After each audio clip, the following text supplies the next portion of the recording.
Mañana es el Día Mundial de la Diabetes y en el OñaTV estuvieron toda la semana con actividades referidas. Bienvenida, doctora Punto Uno. Francisco y Rosario le hablan.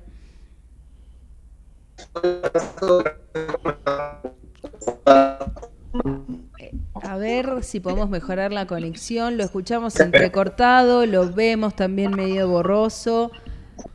Va a tener que cambiar de proveedor de internet, Doc. A ver, voy a mover un poco si mejora la conexión. A ver. Sí, a ver si se mejora. Si le hacemos una llamada telefónica. No, ahí me acomodo. A ver. Bien, perfecto. Ahí ahora creo sí que mejoró. Sí, ahora lo escuchamos Ahí notablemente bueno. mejor. ¿Cómo le va, doctor? Sí. ¿Cómo están? ¿Todo bien? Un gusto saludarlos. El gusto es nuestro. Doctor, la semana en el Hospital OñaTV, en conmemoración que mañana es el Día Mundial de la Diabetes, estuvieron con varias actividades referidas, charlas de capacitación, de instrucción, un hospital referente acá en la provincia para tratar la diabetes, ¿es así? Sí. Describiste bien. La verdad que hace años venimos trabajando en difundir el Día Mundial de la Diabetes y lo tomamos como el mes de la diabetes en realidad. Bien. Porque las actividades son a lo largo de todo el mes. Sí, esta semana intensificamos con charlas a la comunidad, también capacitaciones para colegas y tomamos el hospital como lo describiste, como un hospital de referencia de endocrinología y metabolismo, que la verdad es referente del NOA y también nos da el orgullo de poder participar y que se nos tome así. Y bueno, cada año se hace más importante difundir las actividades sobre la prevención de diabetes, porque es una patología que va creciendo sí. Muy rápidamente y la verdad que nos sorprende, entonces tenemos que trabajar mucho en prevención. Pero una vez diagnosticada también tenemos que trabajar en el tratamiento para evitar las complicaciones de la enfermedad, que son muy complejas. Entonces nuestras actividades se centran en eso.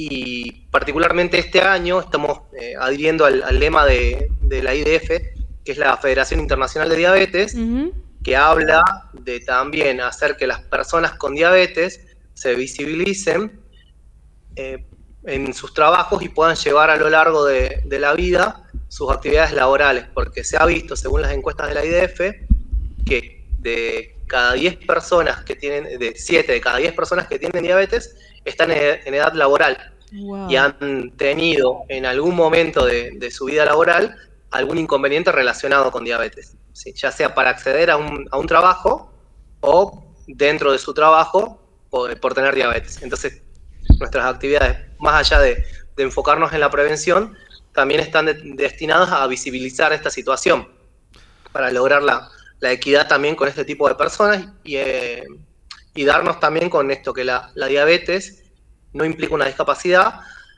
sí implica una oportunidad para adquirir hábitos saludables para la persona que tiene diabetes y para su entorno, y visibilizar a estas personas y como también hacerle notar a los empleadores que la diabetes no es una discapacidad laboral y que acompañen en este proceso. Y bueno, y esto siempre lo trabajamos en equipo y eso también va a las actividades que venimos realizando en el hospital a lo largo de esta semana, que van a concluir con mañana una actividad que tenemos en el natatorio Juan Domingo Perón, con nutricionistas, médicos, enfermeros, y una chef que va a orientar a alimentación saludable. También vamos a hacer actividad física, así que vamos a cerrar con esa actividad. Doctor, antes de meterme en algunos temas que usted ya dio la pauta en relación al mercado laboral, ahora por ejemplo en Estados Unidos, Trump anunció de que no van a dejar entrar a personas que padezcan diabetes, por ejemplo, de que no le van a dar las visas para que puedan ingresar. Pero antes de eso, le quiero preguntar algo bien básico que nosotros asumimos que todo el mundo sabe, pero no viene mal refrescar. ¿Qué es la diabetes? Bueno, interesante cómo lo planteaste. La diabetes es una enfermedad metabólica que compromete diferentes tipos de metabolismo dentro del cuerpo. El metabolismo de los carbohidratos es el principal, que los carbohidratos son azúcares en sangre, pero también compromete el metabolismo de proteínas y de lípidos. Y esto genera una alteración crónica con hiperglucemia sostenida. que puede acompañarse de un déficit relativo de insulina, un déficit parcial, eso da la diferencia entre tipos de diabetes, y también de un cuadro de insulinoresistencia. Esto genera una alteración de hiperglucemia sostenida que a la larga puede generar complicaciones crónicas relacionadas con esta entidad. Si lo resumimos y lo queremos hacer mucho más sencillo, es una enfermedad crónica, ¿sí?, caracterizada por la hiperglucemia, que genera complicaciones a nivel de todo el organismo. Claro. ¿Sí? Tenemos diferentes tipos de diabetes, siempre eso nos esmeramos mucho en decir que no todas las diabetes son iguales, y también nos esmeramos mucho en llegar al diagnóstico de precisión de qué diabetes tiene cada paciente, porque esto determina qué tipo de tratamiento va a ser el mejor, y también cómo encarar el rastreo de las complicaciones, el acompañamiento. Los escuchaba hablar hace rato, el acceso a las tecnologías también que hay disponibles, eso también nos determina el tipo de diagnóstico de diabetes, ¿sí? La diabetes más frecuente que tenemos en todo el mundo es la diabetes tipo 2. Claro. ¿Sí? Casi el 90% de las diabetes diagnosticadas son diabetes tipo 2. Uf. Es la diabetes que se relaciona con el aumento de peso y el sedentarismo. Entonces son actividades donde hacemos foco, evitar el sedentarismo y promover la alimentación saludable. Sí, después el resto de la diabetes, perdón, sí, decime. No, sí, continúa. El resto de las diabetes que tenemos son de origen genético o de origen autoinmune, son más complejas y requieren otro abordaje más específico, que puede ser insulina solamente, con el acceso a las tecnologías, u otro tratamiento mucho más específico. Pero la diabetes que tenemos con más frecuencia y la que más vemos es la diabetes tipo 2. Y la prevalencia va creciendo también. Sí. Ahí me quería detener porque muchas veces cuando vas a hacer una consulta con un médico, te haces estudios, te preguntan, ¿tenés familiares con diabetes? ¿Tu mamá, tus abuelos, algún hermano? Y mi pregunta es, uno, si se puede prevenir, y la dos es si también se puede heredar. Bueno, es interesante el planteo porque uno de los puntos claves en diabetes tipo 2 es medir el riesgo que tienen las líneas familiares en padecerlo. Esto que dijiste, que preguntamos si hay antecedentes familiares en primera línea, es clave porque tener antecedentes de diabetes tipo 2 en la familia aumenta el riesgo. ¿Sí? Entonces es un punto que no podemos modificar en la persona que va a la consulta. Como así también la edad. La edad, después de los 35 años, los rastreos para diabetes o alteraciones del metabolismo de los carbohidratos tienen que ser anuales.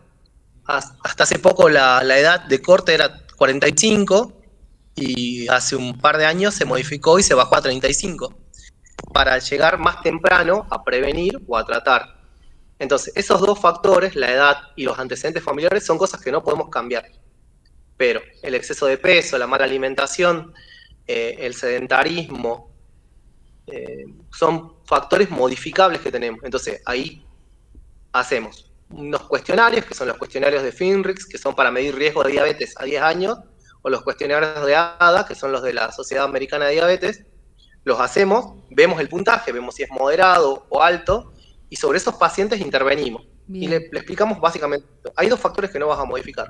Uno es la edad, porque inevitablemente todos crecemos y el riesgo va a ser inherente de eso, y tampoco podemos cambiar los antecedentes familiares, o sea, la genética que nos han dejado nuestros padres o hermanos o abuelos. Entonces, eso no podemos cambiar, pero el resto de las cosas sí son modificables. Bajar de peso es modificable, incluir actividad física es modificable, realizar alimentación saludable también lo es, ¿sí? Entonces, sobre eso trabajamos para prevenir diabetes tipo 2, que es clave en este momento, que también hay un aumento de obesidad, ¿sí? Que es otro de los factores de riesgo, aumenta la probabilidad de tener diabetes tipo 2. Doctor, mientras nos preparábamos para hacer esta entrevista con usted, repasábamos algunos datos y nos preguntábamos, porque se lo hacen a nivel internacional, si es una epidemia silenciosa la de la diabetes y qué tan asociada está, como usted decía, también a la prevalencia o el crecimiento de la obesidad en la población. Bueno, es interesante el planteo porque yo creo que ya no es silenciosa. Es una epidemia muy visible, y ahora con esto que dijeron de Donald Trump, de hablar sobre diabetes y obesidad de una manera por ahí un poco violenta, porque decir que no van a proveer visa a este tipo de pacientes es complejo, es un tema delicado, pero es también lo que está visualizando o tratando de visualizar la Federación Internacional de Diabetes, que todos los años saca su atlas con estadísticas de todos los países, de todas las regiones, y es verdad, la prevalencia de diabetes aumentó en todo el mundo, en Argentina no es la excepción, la prevalencia de diabetes en Salta es del 11%, es una prevalencia que va con la media del país, está más o menos en eso, quiere decir que 1 de cada 10 personas que conocemos tiene diabetes, Wow. y con respecto a la obesidad o sobrepeso, es más alta la prevalencia o la incidencia en realidad, porque según la encuesta nacional de factores de riesgo, de cada 10 personas, 6 tienen problemas relacionados con el exceso de peso. Quiere decir que tienen o sobrepeso o obesidad. Es 6 de cada 10, una prevalencia alta. Y eso también va aumentando en los más chicos, que eso es otro problema.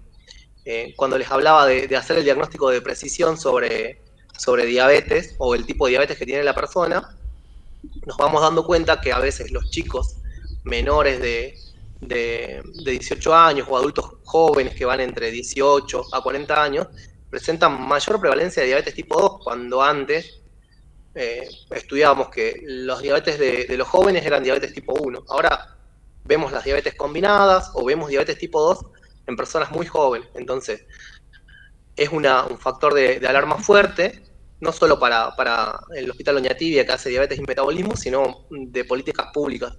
Así que, más que una epidemia de silenciosa, diría que es una epidemia de gritos. Qué bárbaro. ¿Cuál es? Hay un montón de mensajes, doctor, en el chat. Dice, ¿qué pasa si no detectamos la diabetes? Conozco gente que se dio cuenta muy tarde y ya estaba avanzada.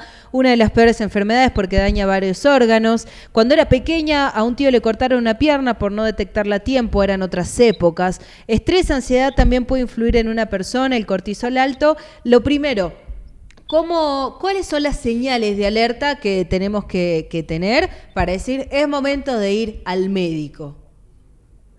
Bueno, la diabetes tiene un inicio insidioso, no da muchos síntomas, y cuando da síntomas es porque ya está descompensada, pero los síntomas que tenemos que buscar o reconocer o prestar atención son aumento excesivo de la sed, ¿sí? También o poliuria, que es orinar excesivamente, o ir muchas veces al baño, ¿sí? Pérdida de peso inexplicable, fatiga. Cuando uno percibe que algún familiar o uno mismo tiene alguno de esos síntomas, es prudente hacerse un laboratorio para ver cómo está la glucemia. Bien. Que la glucemia va a ser lo que marque hacia dónde estamos parados o qué otros estudios tenemos que agregar. Y también esto que decíamos de los controles periódicos anuales. Si tenemos alguno de los factores de riesgo que fuimos nombrando, como tener sobrepeso, obesidad, no hacer actividad física, no tener una alimentación saludable o tener antecedentes familiares de diabetes, está bueno que después de los 35 años nos hagamos por lo menos una glucemia plasmática o un control de rutina de laboratorio al año. Bien. ¿Sí? Para ver si las glucemias se mantienen en valores normales. Las glucemias normales son menores de 100, entonces tenemos que ver eso en el laboratorio. Si vemos que están por arriba de 100, tenemos que ver si tenemos alguna alteración del metabolismo y tenemos que profundizar los estudios. Bien. Doc, uno de los mensajes justamente decían eran otras épocas. Yo me imagino que si bien habrán disminuido ese tipo de intervenciones, como las amputaciones por infección a raíz de diabetes, y hoy se debe poder llevar mucho mejor esta enfermedad que años atrás, aún así sigue siendo una enfermedad muy riesgosa, ¿no? Y una de las principales impulsoras que quita más años de vida, leíamos. Sí, es buena la precisión. ¿Sí? Las complicaciones de la diabetes son los que realmente dan los problemas más graves, digamos. Claro. Para eso tenemos que hacer bien el tratamiento para prevenirla. Lo de las amputaciones es un problema frecuente. Nosotros, al ser centro de referencia de diabetes, recibimos pacientes de toda la provincia, y todavía la tasa de pie diabético en Salta sigue siendo alta. Claro. Y es un problema que, más allá del control metabólico, también se relaciona con otros factores sociales, digamos. El tener menor acceso a los servicios de salud implica también más riesgo de empeoramiento o de aparición de complicaciones crónicas. Todo esto que tiene que ver con las complicaciones crónicas, tenemos neuropatía que genera, cuando la neuropatía es la alteración de la sensibilidad, y la enfermedad vascular periférica también es la alteración de la circulación. Eso es patología frecuente en pacientes con diabetes mal controlados. Si esas dos cosas se combinan, es muy alto el riesgo de lesiones en el pie y eventualmente el riesgo de amputación, que siempre tratamos de ser conservadores y tratar de minimizarlo, y le explicamos al paciente que siempre educamos sobre eso, sobre controlarse los pies, sobre mirarse, porque una vez que hay una lesión en el pie, estos dos factores que le nombré hace rato, la alteración de la sensibilidad y la alteración de la circulación, hacen que el riesgo de amputación crezca. Claro. ¿Sí? Entonces es una patología que puede llegar a ser discapacitante porque las amputaciones son discapacitantes, ¿sí? Pero también así lo son otras dos complicaciones de la diabetes, que son la enfermedad renal por diabetes, que deriva en tener diálisis o terminar en hemodiálisis o falla renal terminal, que después se soluciona solamente con diálisis. La diálisis empeora o aumenta la mortalidad, entonces otra patología discapacitante. Y por último, que la primera causa de ceguera en la Argentina es la retinopatía por diabetes. Terrible. Entonces tenemos 3 complicaciones microvasculares de la diabetes que al no controlarse generan incapacidad en las personas. Entonces, siempre que se diagnostique la diabetes tenemos que hacer los controles frecuentes a fin de evitar la aparición de esas complicaciones. Porque si hacemos bien el tratamiento, con la actividad física, con la alimentación saludable y con el tratamiento farmacológico, las complicaciones deberían minimizarse o no aparecer.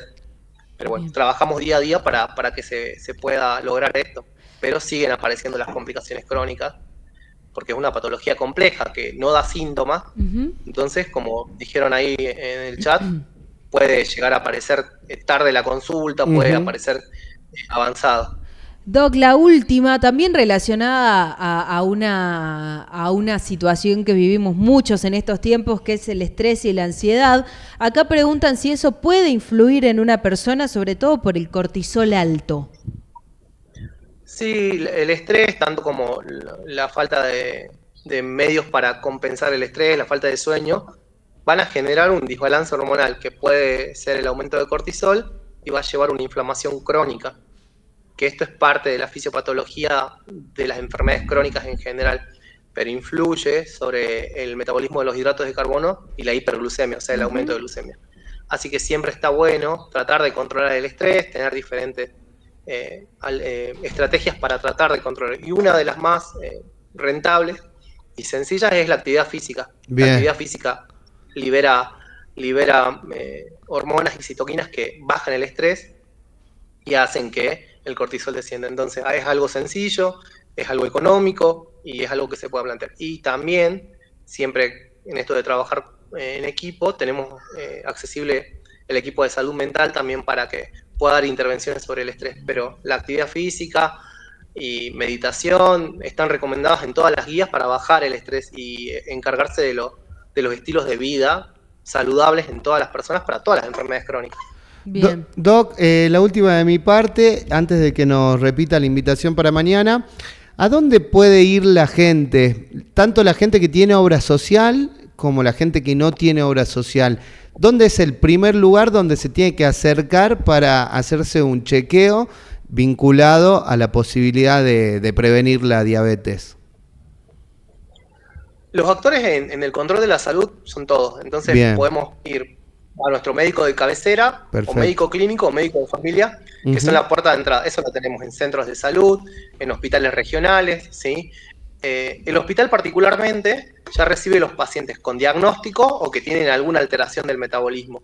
Por eso, el Loniatibia. El médico de cabecera, el médico de familia es fundamental porque conoce nuestro seguimiento a lo largo del tiempo y cuando detecta algo lo va a enviar a los hospitales de referencia. Sí, eso sí, pero también los invitamos a que accedan a la información que tenemos en redes, donde también toda esta información que fuimos diciendo la tienen como para que tengan las pautas de alarma y puedan hacer el tratamiento. El hospital recibe pacientes con diabetes tipo 2, diabetes tipo 1, también pacientes con obesidad, son los principales focos de nuestro servicio, que es el servicio de diabetes y nutrición clínica. Recibimos alrededor de 10.000 pacientes al año, tenemos consultas por ambulatorio, también tenemos para pacientes internados, entonces sí tratamos de darle solución a todos, pero si hay alguna de estas cosas que les llame la atención, el primer lugar donde tienen que ir es al médico de cabecera, que puede estar en el centro de salud, si tiene obra social, a un clínico que debe tener su médico de cabecera, idealmente, y después el hospital recibe los casos que ya tienen diagnóstico de diabetes tipo 2 para poder tratarlos y darle el adecuado control, ¿sí? Así que también eso tratamos de articular durante este año, eso también que es muy importante, tratamos de articularnos con el primer nivel de atención, ¿sí? Para darle respuesta a todos los pacientes que puedan llegar a consultar, y también tratamos de articularnos con los hospitales del interior, que sabrán que el Hospital Oñativia es un hospital muy específico, no tiene mucha capacidad de camas, pero sí tenemos esta articulación con diferentes programas para poder afrontar todo esto que fuimos hablando, que va en aumento. Doctor, ahora sí, nos despidamos repitiendo la información, la invitación para mañana. Sí, bueno, muchas gracias por la invitación y las preguntas, la verdad que muy agradable la charla. Y mañana vamos a dar cierre a la semana de diabetes con una actividad en el natatorio Juan Domingo Perón, que es el que queda cerca de la Plaza Alvarado. Vamos a tener actividad física inicial, va a haber cocina en vivo con la chef Luli, que es una chef que enseña alimentación saludable, siempre viene al hospital. También va a haber profesionales de la Oñativia, va a haber médicos, va a haber nutricionistas, va a haber enfermeros, todos participando de la actividad. Va a ser una actividad grande, va a estar linda. Esperemos que salga el sol, así se pueda hacer actividad física al aire libre. Y bueno, los esperamos a partir de las 8:30 de la mañana, van a comenzar las actividades. Perfecto. De 10. Gracias, Doc. Gracias por esta información tan valiosa. Gracias a ustedes. Ahí bueno, está. hasta luego. Hasta pronto.